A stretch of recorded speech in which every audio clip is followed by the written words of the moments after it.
چرا خیلی از آدما با اینکه سواد زیادی ندارن بازم موفق میشن؟ بذار برات یه داستان تعریف کنم که شاید جواب این سوالو بده. در یه قطار یه استاد دانشگاه و یه کشاورز به اسم جان روبروی هم نشسته بودن. استاد گفت من یه سوال ازت میپرسم. اگه نتونستی جواب بدی $5 بهم میدی. بعد تو یه سوال از من بپرس. اگه نتونستم جواب بدم $500 بهت میدم. جان بدون تردید قبول کرد. استاد پرسید فاصله ماه تا زمین چقدره؟ جان یکم فکر کرد ولی جوابی به ذهنش نرسید. واسه همین $5 به استاد داد.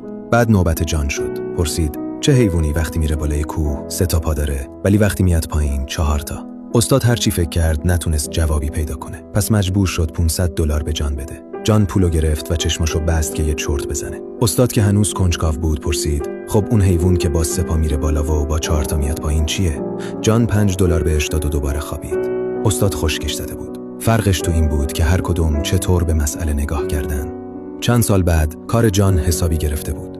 رفت شهر و یه کارگاه کوچیک توی یه خیابون شلوغ باز کرد که پر از مغازه‌های قدیمی مد و لباس بود. درست روبروی مغازه‌اش کفاشی مایک قرار داشت که بیشتر از 20 سال پاتوق مردم محل بود. مایک متخصص تعمیر کفش، واکس زدن و گشاد کردن پاشنه‌های تنگ بود. یه روز جان یه تابلو گذاشت جلوی مغازه‌اش. تعمیر پاشنه کفش $10، تحویل فوری. مایک یهو دید این قیمت خیلی پایین‌تر از نرخ خودشه. فرداش یه تابلو گذاشت. تعمیر پاشنه کفش $8، کیفیت تضمینی. کم کم مردم بیشتری با کفشای خراب سر و کله‌شون پیدا شد. ولی جان ولکن نبود. تابلوشو عوض کرد. تعمیر پاشنه $6، سریع و درجه 1. حالا مایک حسابی شاکی شده بود. سالها بود همچین رقیبی ندیده بود. باز قیمتشو آورد پایین. تعمیر پاشنه $5، ارزون ترین قیمت بازار. دیگه مردم هجوم آورده بودن واسه تعمیر کفش. جان دوباره تابلوشو عوض کرد. تعمیر پاشنه $4، فقط برای مدت محدود. مایک که دیگه حسابی کفری شده بود، رفت تو مغازه جان و گفت این دیگه مسخره است. با این قیمت‌ها هر دومون ورشکست میشیم. داری کاسبی هر دومونو خراب میکنی.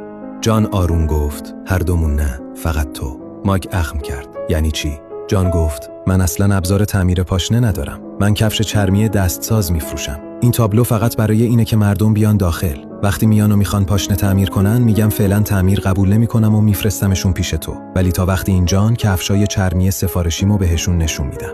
مایک همونجا ماتش برد. بدون اینکه بفهمه وارد بازی جان شده بود. ماجرا همینه. موفقیت همیشه به این نیست که بیشتر بدونی، به اینه که بهتر ببینی. مدرک خالی به درد نمیخوره. مهم اینه که آدما رو بفهمی، انگیزه هاشون رو بشناسی و قانونی بسازی که بقیه مجبور بشن طبق اون بازی کنن.